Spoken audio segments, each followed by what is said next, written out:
Perfect. Perfect. Perfect.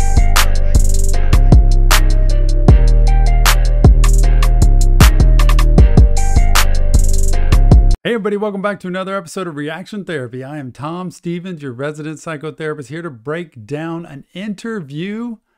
Again, here we are, Chris Rock, Will Smith, the Oscars.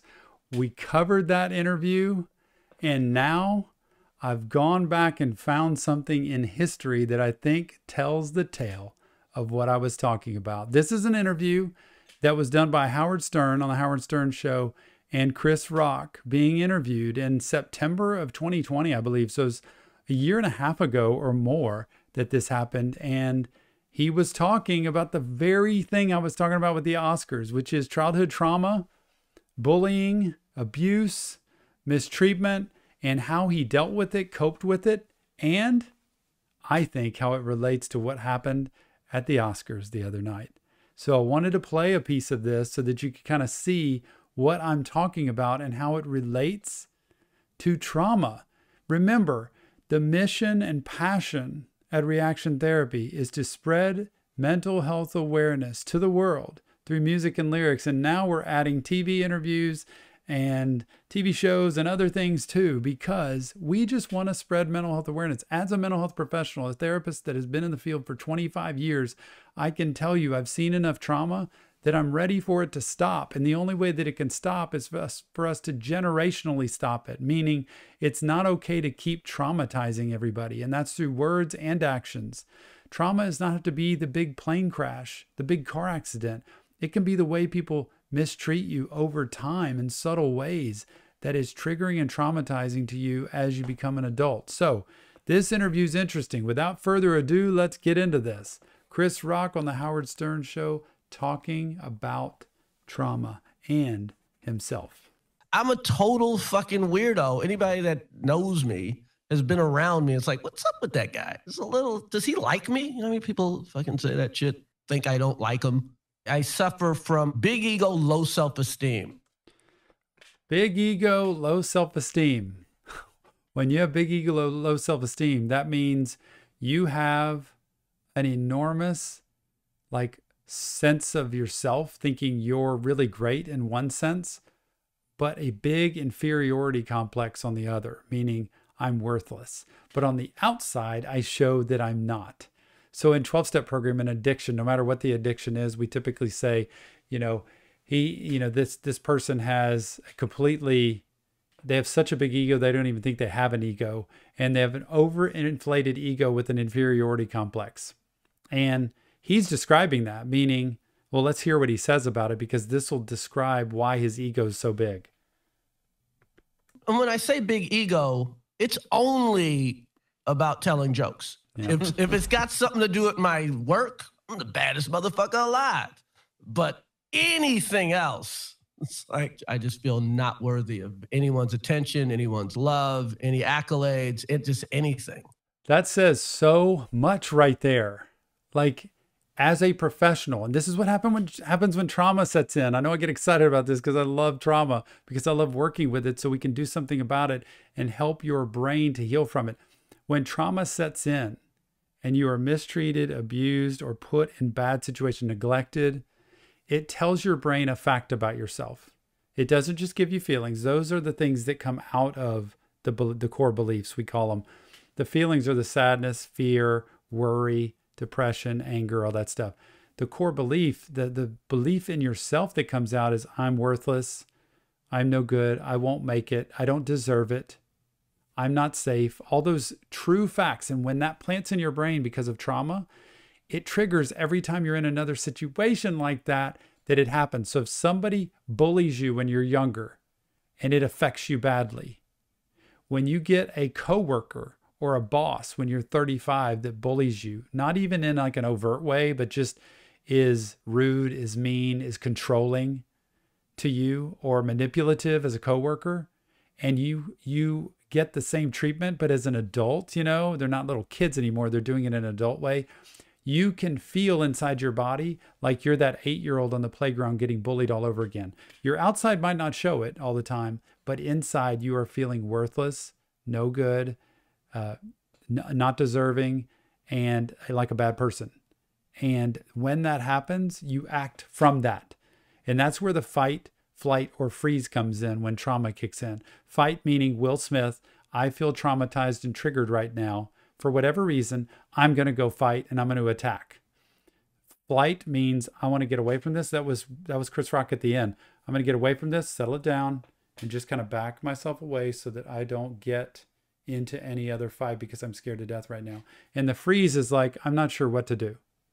And I don't know how to handle it. And that's where he was on stage, Chris Rock was. And he's like, it was a joke. And then when he saw the insult come the second time, he's like, okay. And it's like, took him a few seconds there to gather himself.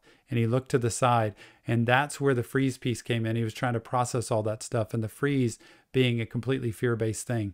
The flight being, I just want to get away from this because this is so uncomfortable. And Chris Rock's describing it.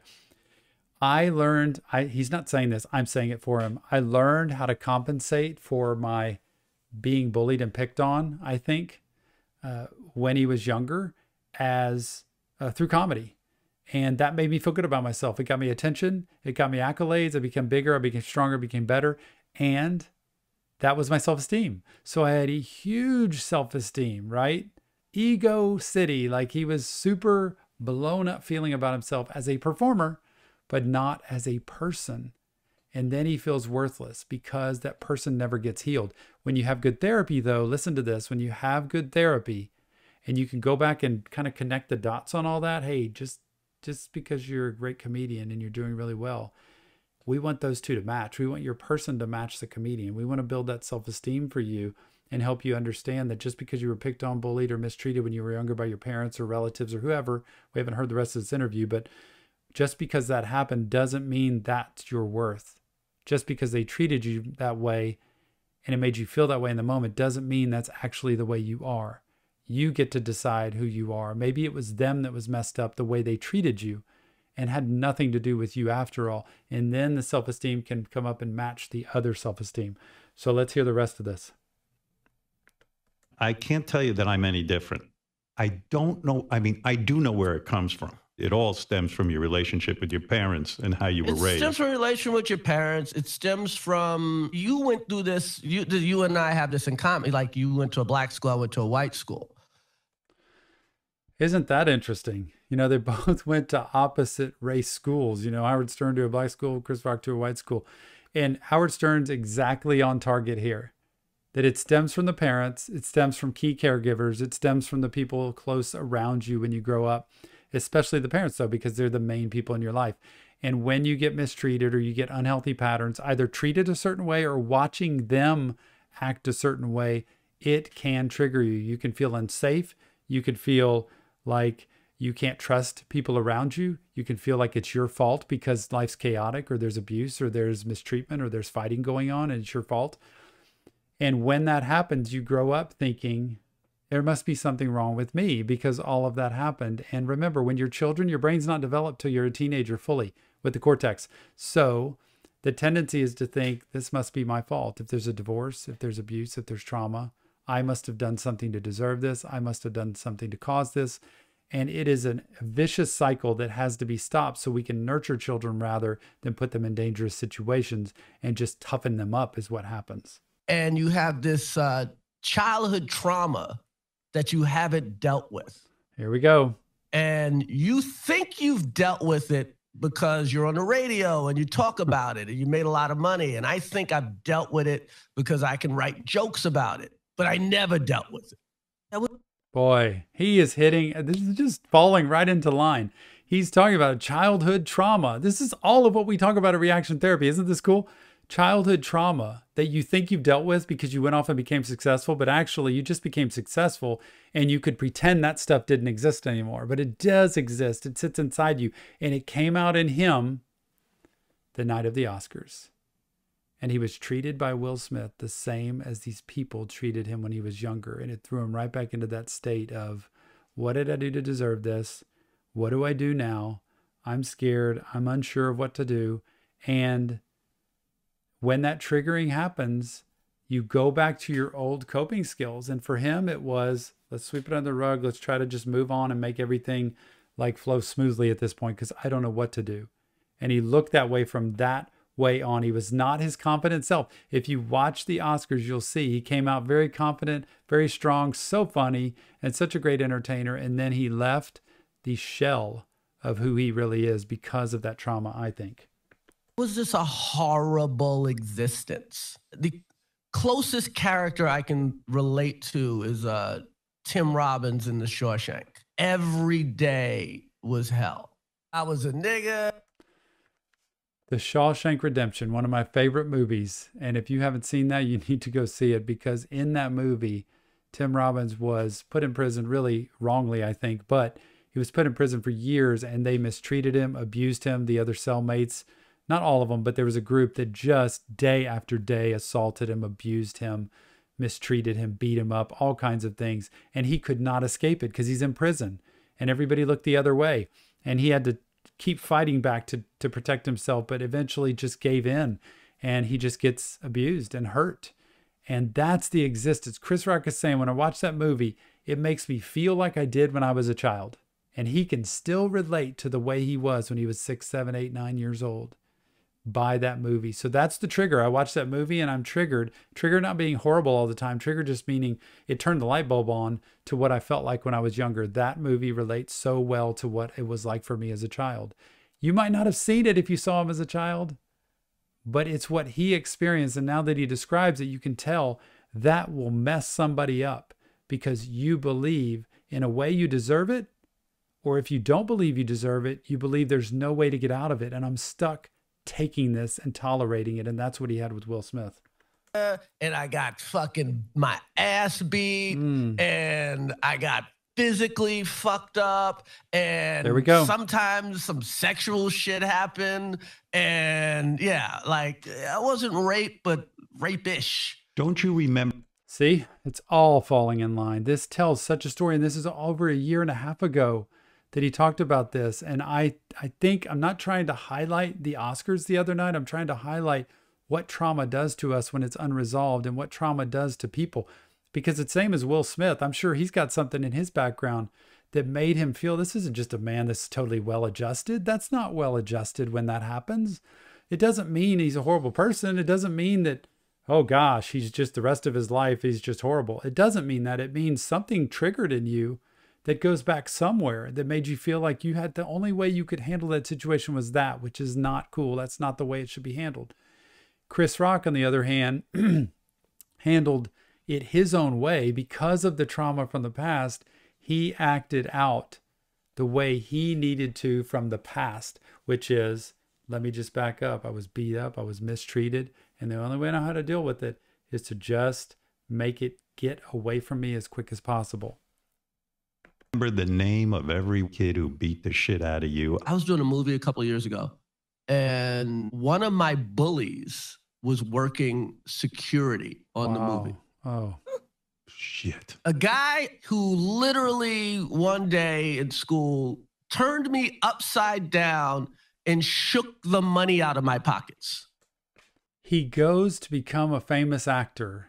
He gets on set one day and there's a security guy that was one of his bullies from growing up. Tell me you don't remember all the names or the pictures, the sight, the smell, the scenery of when you were abused, hurt, bullied, picked on, traumatized, any of that.